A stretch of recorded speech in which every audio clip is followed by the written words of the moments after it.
Assalamualaikum warahmatullahi wabarakatuh. Selamat pagi dan salam sejahtera untuk kita semuanya. Semoga kita semuanya dalam keadaan sehat walafiat, tidak kurang suatu apapun. Halo, bagaimana anak?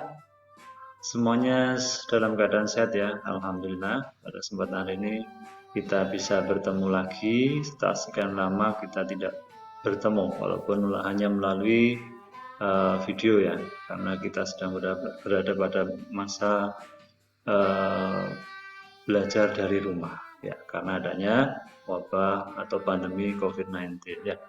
Baik, pada kesempatan kali ini Pak Tris akan menyampaikan materi pelajaran TIK tentang presentasi ya. Jadi kalian sekarang di kelas 5 sudah mempelajari program pembuat presentasi, tidak belajar animasi lagi ya. Jadi animasi sudah kita tinggalkan. Baik, untuk mempersingkat waktu kita mulai saja. Kita belajar program pembuat presentasi ya. Jadi perhatikan, nanti kalian perhatikan betul. Akan lebih baik lagi kalau kalian sudah memiliki buku ya. Jadi kalau seandainya belum, segera, karena tanpa adanya buku kalian nanti akan kesulitan untuk mempelajarinya. Baik, kita mulai. Yang pertama, mengenal perangkat lunak pembuat presentasi. Ya.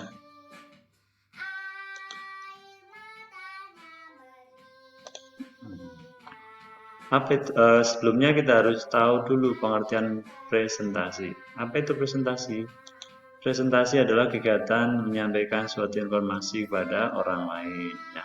Jadi contohnya kalian menyampaikan tugas-tugas yang sudah dikerjakan di depan kelas, itu juga termasuk salah satu presentasi. Ya. Nah, kemudian orang yang menyampaikan presentasi itu disebut dengan presenter. Ya. Jadi presenter itu adalah orang yang melakukan presentasi. Jadi contohnya kalau kalian melihat berita di televisi, nah orang yang menyampaikan berita itu disebut dengan presenter. Selain itu ada juga presenter yang tidak kelihatan, yaitu presenter radio, karena hanya didengar suaranya saja, tidak kelihatan orangnya atau visualnya. Ya. Nah, berikutnya ada hal-hal yang harus diperhatikan, harus dilakukan oleh seorang presenter. Yang pertama yaitu harus mengucapkan salam pembuka. Ya. Jadi salam pembuka harus diucapkan ketika kalian akan menyampaikan materi presentasi. Ya. Terus yang kedua, menyampaikan materi presentasi secara singkat dan jelas dengan bahasa Indonesia yang baik dan benar. Ya, pasti ya.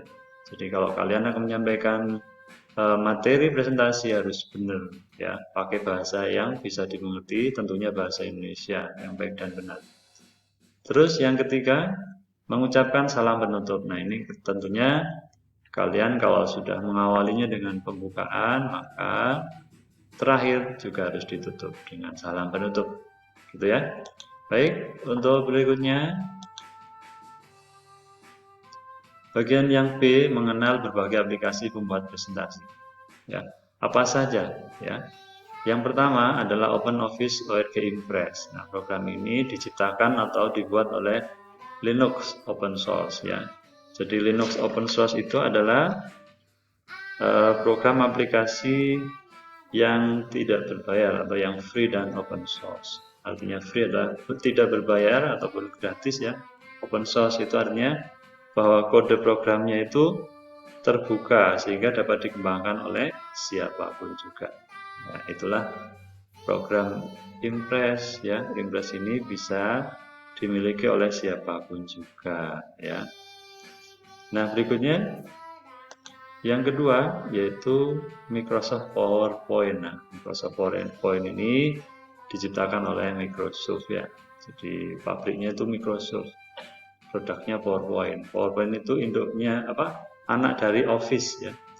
Office itu ada bermacam-macam cabangnya, ada Word, Excel, dan PowerPoint. Nah, yang akan kita pelajari sekarang adalah Microsoft PowerPoint. Baik, kita lanjutkan. Mengenal program Microsoft PowerPoint. Nah, langkah-langkah membukanya bagaimana? Baik, yang pertama adalah klik logo Windows di kiri bawah, ya, atau biasa kita sebut dengan istilah Start, ya. Klik logo Windows itu sama dengan Start. Kemudian klik All Program. Selanjutnya klik Microsoft Office dan kemudian klik Microsoft PowerPoint. Nah, jika kalian melakukannya dengan benar, maka akan muncul tampilan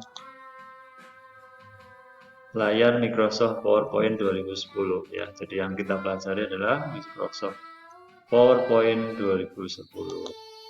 Perhatikan tampilannya adalah sebagai berikut. Ya, bisa kelihatan ya. Nah, baik. Kita lanjut. Kemudian setelah tampilan ada pada layar, maka kita bisa mulai mengenal bagian-bagiannya, ya. Jadi yang pertama adalah menu file. Bagian dari PowerPoint 2010 yang pertama adalah menu file.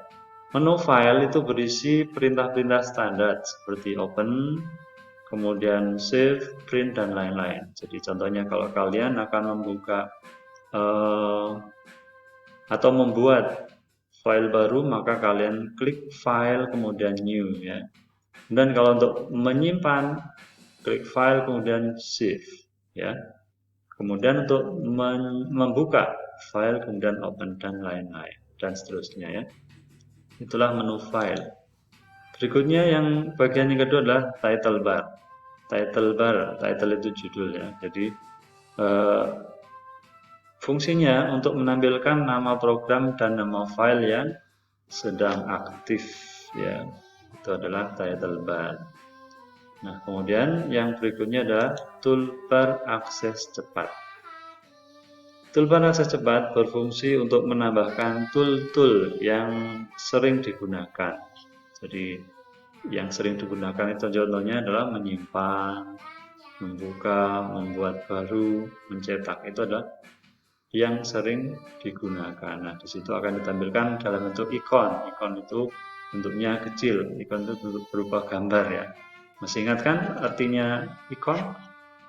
Ya, mungkin ada yang masih ingat. Ya, betul. Jadi ikon adalah gambar kecil yang mempunyai arti.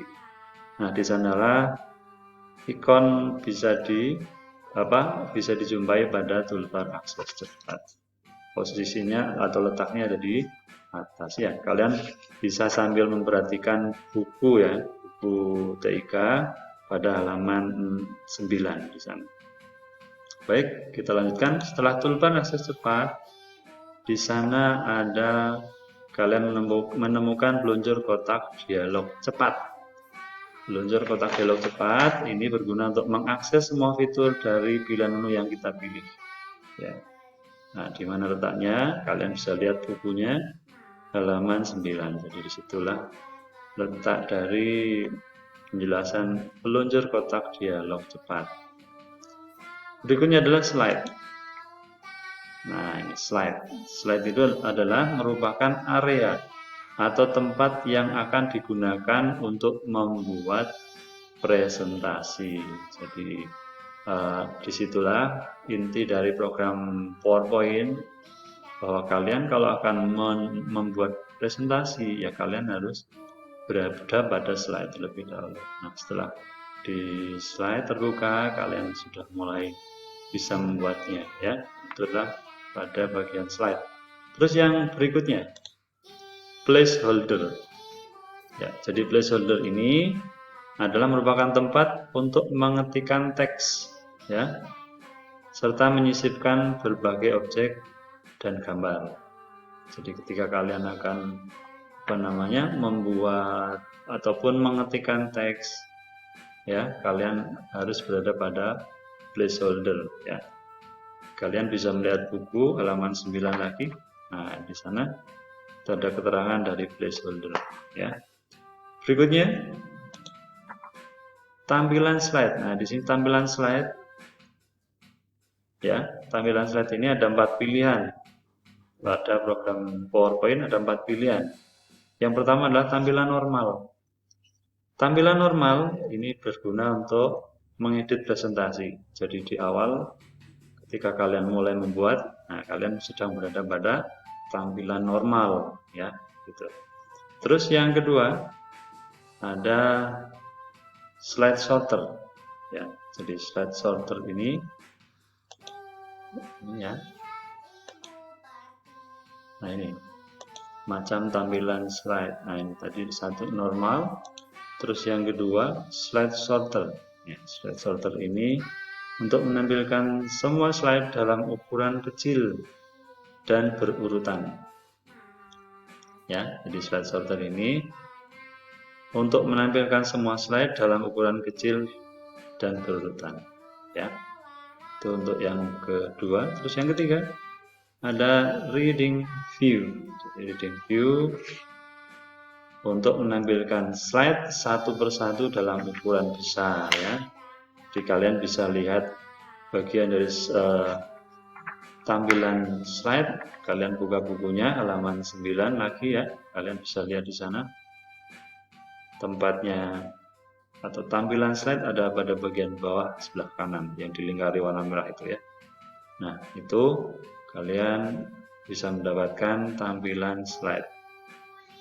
Yang ketiga, yang keempat adalah slideshow. Nah, untuk slideshow inilah yang digunakan untuk menjalankan presentasi. Ya, menjalankan presentasi kita gunakan slideshow. Nah, jadi kalian ini sedang menyaksikan Pak Tris menampilkan presentasi dengan menggunakan program PowerPoint ya. Nah, tampilan seperti inilah yang disebut dengan slideshow dijalankan tadi ya. Jadi presentasinya bisa berjalan, tampak seperti ada animasi, tulisan yang berjalan ke kanan, ke kiri, ataupun ada yang jatuh dan lain sebagainya. Itu ya. Nah, itu adalah untuk penjelasan dari bagian-bagian dari program PowerPoint ya. Jadi untuk sementara sampai di sini dulu, kita bersambung pada video berikutnya ya. Jadi pesan Pak Tris, tolong segera memiliki buku ya, jadi agar kalian bisa belajar dari buku itu sendiri ya.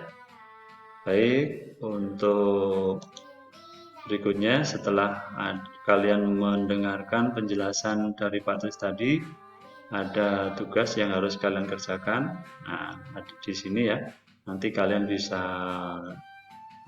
kerjakan di kertas ya. Di kertas, folio bergaris, kemudian nanti di foto dan dikirimkan ke Pak Tris melalui WA. Nah, selanjutnya untuk lembarannya nanti bisa kalian bisa kalian kirimkan atau dikumpulkan bersama tugas-tugas yang telah diberikan oleh guru kelas. Misalkan berapa minggu sekali dikumpulkan. Nah, untuk tugas TIK juga ikut dikumpulkan, gitu ya.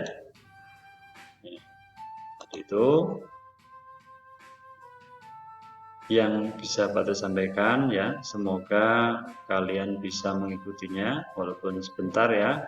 Jadi pesannya Pak Tris sekali lagi, kalian punya buku. Jadi kalian bisa membaca-baca dan kalian akan tahu dari buku itu ya. Jadi Pak Tris karena dalam masa seperti ini tidak bisa mengajari praktek secara langsung, jadi Pak Tris hanya menyampaikan melalui video seperti ini ya. Jadi seandainya di rumah kalian mungkin sudah ada perangkat komputer, silahkan kalian belajar melalui komputer yang kalian miliki dan semoga ada program yang kalian pakai yaitu program PowerPoint. Tentunya dengan bantuan orang tua ya. Jadi mungkin itu saja yang bisa Pak Tris sampaikan. Semoga bermanfaat. Kurang lebihnya mohon maaf. Pak Tris akhiri. Assalamualaikum warahmatullahi wabarakatuh.